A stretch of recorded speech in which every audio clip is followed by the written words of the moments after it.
103010001 dari Prodi Komunikasi dan Penyiaran Islam Fakultas Dakwah. Di sini saya akan menyelesaikan ujian tengah semester, yaitu Kapital Selekta Dakwah dengan judul Lahirnya Nabi Muhammad SAW. Langsung saja. Pada saat kondisi politik, agama, ekonomi, sosial, dan budaya baik di bagian barat ataupun timur terjadi kekacauan, di mana dari kekacauan tersebut lahirlah seorang tokoh besar sepanjang masa yang membangun kekuatan Islam di antara dua kebesaran di dunia atau kekuasaan di Jazirah Arab sebagai rahmatul lil alamin, yaitu Nabi Muhammad SAW. Telah disebutkan bahwa masyarakat Arab penuh dengan masa kegelapan, termasuk mereka yang menyembah berhala ataupun sejenisnya. Nabi Muhammad diutus dengan misi kenabian yang mengajarkan tiada Tuhan selain Allah Subhanahu wa Ta'ala, yang mengetahui segala tingkah laku manusia dan akan membalas perilaku manusia di dunia itu di akhirat kelak. Sebelum Nabi Muhammad menjadi seorang nabi, Nabi dihiasi dengan sifat-sifat yang terpuji dan bersih dari sifat-sifat tercelah, berbeda dengan sifat-sifat manusia yang sangat labil untuk berubah-ubah. Nabi Muhammad SAW lahir dari kandungan ibundanya pada tanggal 29 Agustus, hari Senin, tanggal 12 bulan Rabiul Awal tahun Gajah, bertepatan dengan tahun 571 Masehi di kota Mekah Al-Mukarramah. Nabi Muhammad SAW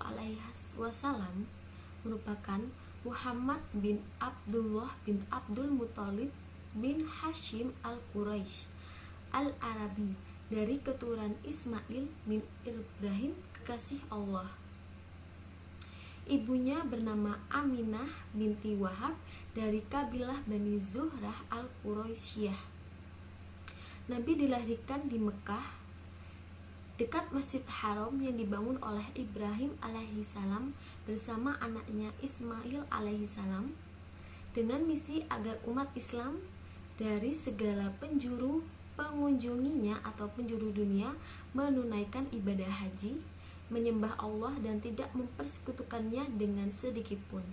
Jadi di sini misi Nabi Muhammad SAW yaitu menyebarkan agama Islam dan memberitahu mereka bahwa tiada Tuhan selain Allah. Nabi Muhammad lahir dalam keadaan yatim. Mengapa begitu? Karena ayahnya Abdullah meninggal dunia 3 bulan setelah menikahi Aminah. Nabi Muhammad SAW kemudian diserahkan kepada ibu pengasuh Halimah Sa'diyah. Jadi lahirnya Nabi Muhammad tidak diasuh oleh ibundanya sendiri, melainkan diasuh oleh Aminah Sa'diyah. Dalam asuhannya, Nabi Muhammad SAW dibesarkan sampai usia 4 tahun.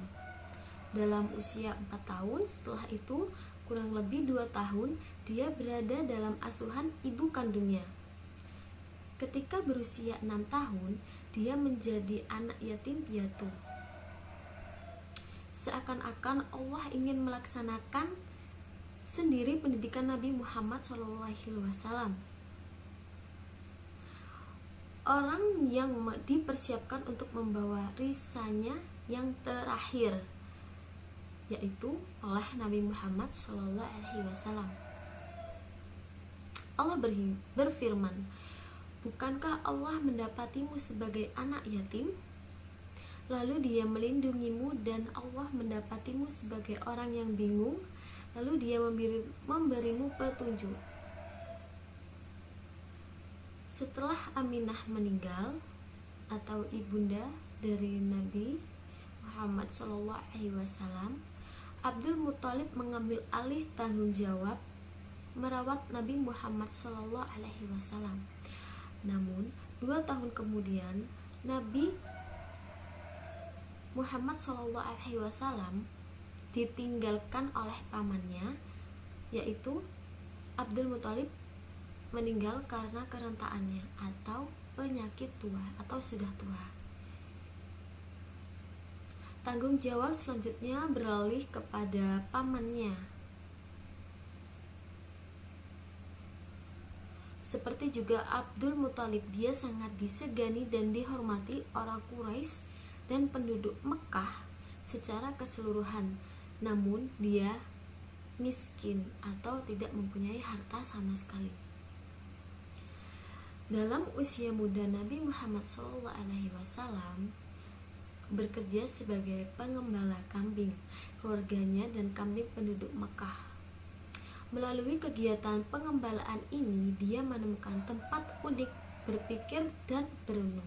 Jadi Nabi Muhammad SAW ini menemukan tempat khusus untuk membuat dirinya merenung dan memikirkan sesuatu. Dalam suasana perenungannya, membuatnya jauh dari segala pemikiran nafsu dunia, sehingga ia terhindar dari berbagai macam noda yang dapat merusak namanya. Karena itu, sejak muda ia sudah dijuluki Al-Amin, orang yang terpercaya. Ketika pamannya Abu Thalib memutuskan untuk pergi ke Syam dalam misi perdagangan, pada waktu itu usia Nabi Muhammad SAW telah mencapai usia 9 tahun. Ketika pamannya mau berangkat, tiba-tiba saja Nabi Muhammad SAW bergantungan kepada pamannya dan tidak mau berpisah. Jadi di sini ketika pamannya ingin pergi ke Syam, Nabi Muhammad tidak ingin pisah dengannya. Yang menyebabkan pamannya berkata, "Aku akan membawanya bersamaku ke Syam dan dia tidak boleh berpisah denganku." Setelah sampai di sebuah kota bernama Bashrah di wilayah Syam, di tempat itu dikenal ada seorang pendeta selalu beribadah di tempat peribadahannya. Mereka memutuskan untuk berteduh di bawah pohon dekat tempat peribadahan tersebut. Pendeta itu memperhatikan awan yang meristai perjalanan mereka dan pohon yang memayungi Nabi Muhammad SAW, sehingga dia berteduh di bawahnya dari terik matahari. Pendeta itu penasaran dengan apa yang disaksikannya. Jadi seperti aneh melihat awan dan pohon selalu meneduhi Nabi Muhammad SAW beserta pamannya. Lalu pendeta itu penasaran dengan apa yang disaksikan, sehingga dia mengundang mereka semua untuk hadir dalam undangan makan siang. Setelah mereka hadir dan Buhairah tidak menemukan tanda-tanda yang dia ketahui, maka pendeta Buhairah berkata, "Apakah kalian semua telah hadir?" Mereka menjawab, "Semua yang pantas menghadiri undanganmu telah hadir kecuali satu. Dia adalah anak kami yang masih kecil." Buhairah berkata, "Jangan lakukan itu. Tidak boleh ada yang ketinggalan dalam undangan makan siang ini. Tolong panggilkan dia."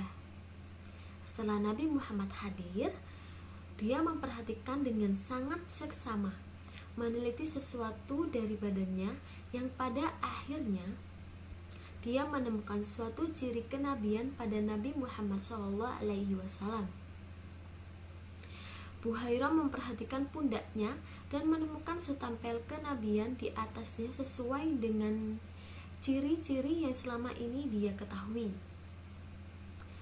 Setelah selesai, Buhairah mendatangi Abu Muthalib dan bertanya-tanya tentang Nabi Muhammad SAW. Jadi setelah pendeta Buhairah itu menemukan tanda-tanda kenabian yang ia tahui, ia langsung bertanya kepada pamannya. Kemudian menyuruh mereka agar segera kembali karena takut orang Yahudi menemukan anak itu dan akan mencelakainya.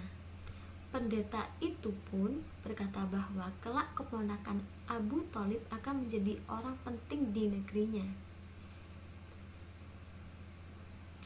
Pada usia remaja, Rasulullah ikut serta bersama dengan penduduk Mekah dalam beberapa perkara-perkara penting. Di antaranya perkara penting itu yaitu perang Fijar, yaitu perang antara Quraisy dan Qais pada bulan-bulan haram, dan kesepakatan Al-Fudul, yaitu orang-orang Quraisy melakukan kesepakatan bahwa tidak didapatkan seorang pun di Mekah kecuali mereka akan menolongnya.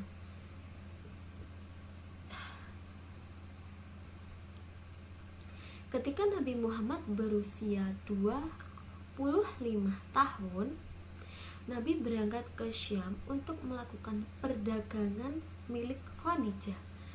Sekembalinya dari Syam, Khadijah memintanya untuk menikahinya karena Khadijah tahu bahwa Nabi Muhammad SAW merupakan seorang laki-laki yang memiliki sifat kesatriaan, jujur, dan memiliki sifat amanah. Khadijah merupakan seorang wanita terkenal dengan kecerdasannya, tanggap dan peka. Khadijah kemudian mengutus seorang untuk menemui Nabi dengan pesan, "Wahai anak pamanku, aku simpati dengan kepribadianmu yang memiliki karisma dan kejujuran yang sangat tinggi, dan berasal dari keturunan terhormat, memiliki sifat amanah, berakhlak mulia, dan selalu berkata jujur." Kemudian Khadijah menawarkan diri untuk menjadikan istrinya.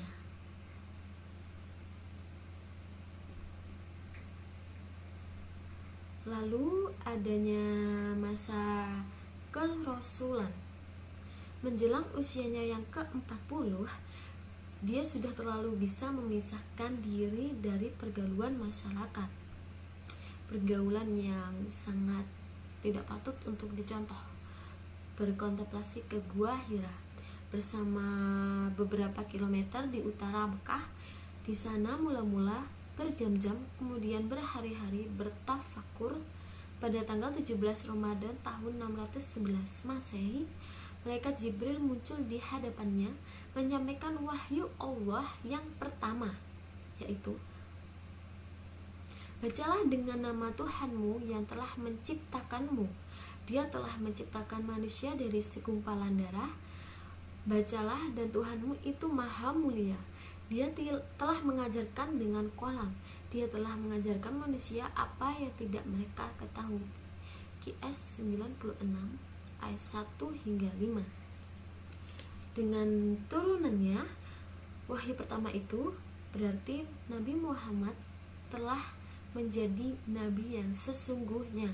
Dalam wahyu pertama ini belum diperintahkan untuk menyeru manusia kepada suatu agama. Setelah wahyu pertama datang, Jibril tidak muncul lagi untuk beberapa lama. Sementara Nabi Muhammad SAW menantikannya dan selalu datang ke Gua Hira. Dalam keadaan menanti itulah turun wahyu yang membawa perintah kepadanya.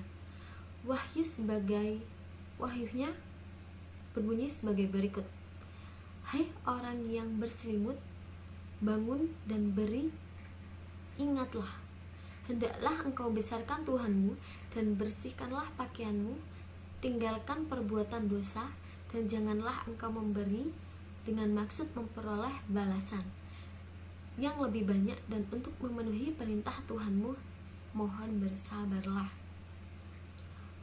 Di sini disebutkan dari Al-Mudatsir ayat 1 hingga 7.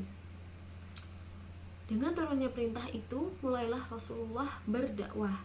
Setelah Nabi Muhammad SAW dinobatkan menjadi Rasul, Khadijah istrinya langsung beriman kepadanya. Maksudnya beriman ini langsung patuh sebagai seorang istri.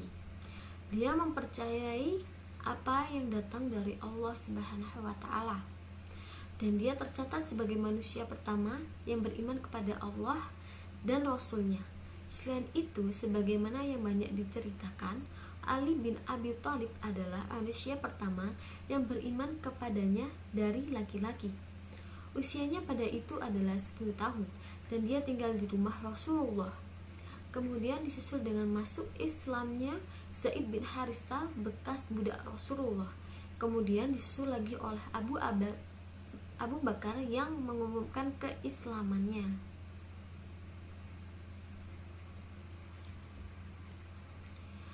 Jenjang waktu antara periode dakwah Rasulullah secara rahasia atau sembunyi-sembunyi ke periode dakwah tentang terang-terangan dan terbuka adalah sekitar 3 tahun lamanya. Hal itu dimulai dengan turunnya firman Allah, umumkanlah apa yang diperintahkan Allah, surat Al-Hijr ayat 94. Lalu ada berikanlah peringatan kepada keluarga dekatmu, Asy-Syu'ara ayat 214. Ketika ayat itu turun, Nabi Muhammad SAW berangkat dan berdiri di atas bukit Sofa, kemudian memanggil orang-orang sehingga orang-orang Quraisy bertanya tentang siapa orang yang memanggil mereka dari bukit Sofa tersebut. Orang-orang Quraisy bahkan Abu Lahab datang mendengarkan apa yang akan dikatakan. Rasulullah berkata, wahai segenap Quraisy, selamatkan diri kalian dari siksaan api neraka, karena aku tidak bisa menolong kalian dari siksaan api neraka tersebut. Aku adalah nabi yang diutus kepada kalian sebelum datangnya siksa api neraka tersebut. Lalu yang terakhir yaitu adanya wafat Nabi Muhammad SAW. Pada tahun ke-10 Hijriah, Rasulullah SAW pergi berhaji bersama lebih dari 100.000 kaum muslimin. Di Jabal Arafah, Nabi menyampaikan khutbah momental di hadapan mereka yang dianggap sebagai dasar dari ajaran Islam. Tidak mengherankan, karena dalam khutbah ini Nabi telah menjelaskan perihal undang-undang Islam. Melalui khutbah ini, Nabi menyerukan asas persamaan di antara sesama manusia yang tidak mengenal perbedaan antara hamba yang berdarah Habsyi dengan berdarah Quraisy. Dua bulan setelah kepulangan dari ibadah haji tersebut, Nabi mengeluhkan rasa sakit di sebagian kepalanya. Pada masa-masa awal sakit, Nabi memaksa diri untuk tetap mengimami sholat. Ketika sakitnya bertambah parah, Nabi menyuruh Abu Bakar menggantikan posisinya menjadi imam pada saat sholat. Sakit Nabi Muhammad semakin parah hingga tiba hari terakhirnya di dunia, yaitu Senin 12 Rabiul Awal 11 Hijriah, saat umat Islam mengerjakan sholat subuh dengan diimami Abu Bakar. Nabi membuka tabir atau kelambu kamar Aisyah. Nabi melihat mereka tengah berbaris sholat, lalu tersenyum bahagia. Menyadari adanya Nabi, Abu Bakar segera mundur ke belakang mengira Nabi akan keluar kamar untuk sholat. Anas menceritakan umat Islam sangat senang saat melihat Nabi. Nabi masuk kembali ke kamar, menutup kembali tabir. Setelah itu Nabi tidak keluar lagi pada waktu sholat berikutnya. Kemudian Abdurrahman ibnu Abu Bakar masuk dengan membawa sebatang siwak. Aisyah mengisahkan kepala Nabi sedang dipangku waliku. Aku melihatnya menatap siwak itu dan aku tahu Nabi menginginkannya. Aku pun melunakkan siwak dengan mengunyahnya sedikit. Di dekat Nabi ada bejana berisi air. Kemudian Nabi mencelupkan kedua tangannya, lalu mengusap wajahnya sembari berkata, La ilaha illallah. Sesungguhnya mati memiliki sekarat atau rasa sakit. Sambil bersiwak, Nabi mengangkat tangan atau jarinya, memusatkan pandangannya ke atap, dan bibirnya bergerak-gerak dengan mengatakan, bersama orang-orang yang telah engkau beri kenikmatan, yaitu golongan para nabi, kaum syuhada, dan orang-orang soleh. Ya Allah, karuniakanlah ampunan dan rahmatmu kepada, dan pertemukanlah aku dengan Rafiq Allah.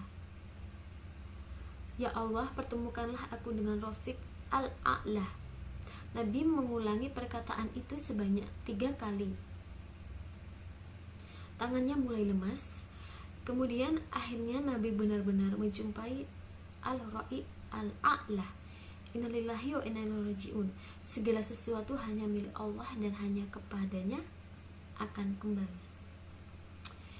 Ketika Nabi Muhammad belum wafat, ketika itu kaum Ashar melihat bahwa kondisi kesehatan Rasulullah cenderung memburuk.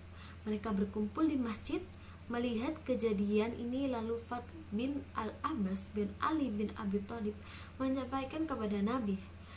Keluarlah Nabi menuju mereka sambil dipapah oleh Ali Al-Abbas, sedang Al-Fat berjalan di hadapan mereka berdua. Ketika itu Rasulullah datang menghampiri mereka dengan kepala berbalut dan berjalan kaki. Sesampainya di tengah mereka, duduklah bahwa tangan mimbar bersabda, "Wahai orang-orang, telah sampai kepadaku bahwasannya kalian ketakutan atas kematian nabi kalian. Adakah seorang nabi yang diutus Allah sebelum aku yang abadi berada di tengah kalian?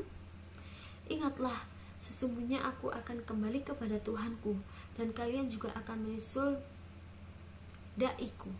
Maka oleh karenanya, aku pesankan kepada kalian, hendaknya kalian bersikap baik kepada kaum muhajirin gelombang pertama. Begitu juga aku pesankan kepada kaum muhajirin agar berbaikan di antara sesama mereka." Pada hari Selasa, para sanak keluarga memandikan jasad Nabi tanpa melepaskan kain yang menyelubungi. Adapun yang memandikan adalah Al-Abbas, Ali, Al-Fat, dan Qotsam, keduanya anak dari Al-Abbas. Syakrom, pembantu Rasulullah, Utsman bin Zaid, dan Aus bin Khalid.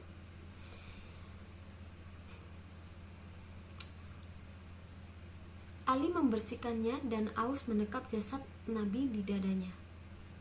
Kemudian mereka mengafani jasad Nabi Muhammad SAW dengan 3 lembar kain putih dari badan katun tanpa menyertakan pakaian ataupun tutup kepala. Kemudian mereka saling berbeda pendapat di mana Nabi akan dikuburkan. Maka Abu Bakar berkata, "Sesungguhnya aku pernah mendengar Rasulullah bersabda, tidaklah seorang nabi meninggal dunia melainkan dia dikuburkan di tempat dia meninggal dunia." Jadi, ketika Nabi wafat, Nabi menginginkan dirinya untuk dimakamkan di tempat wafatnya tersebut. Abu Ta'la menyingkirkan tempat tidur di mana Nabi meninggal dunia, lalu menggali liang lahat persis di bawah tempat tidur Nabi Muhammad SAW. Begitu kisah kehidupan dari lahir hingga wafatnya Nabi Muhammad SAW. Semoga dari yang saya katakan dapat dipetik suatu hal-hal positif yang akan membuat kita menjadi pribadi yang lebih baik. Mungkin itu saja yang dapat saya sampaikan. Saya ucapkan terima kasih. Wassalamualaikum warahmatullahi wabarakatuh.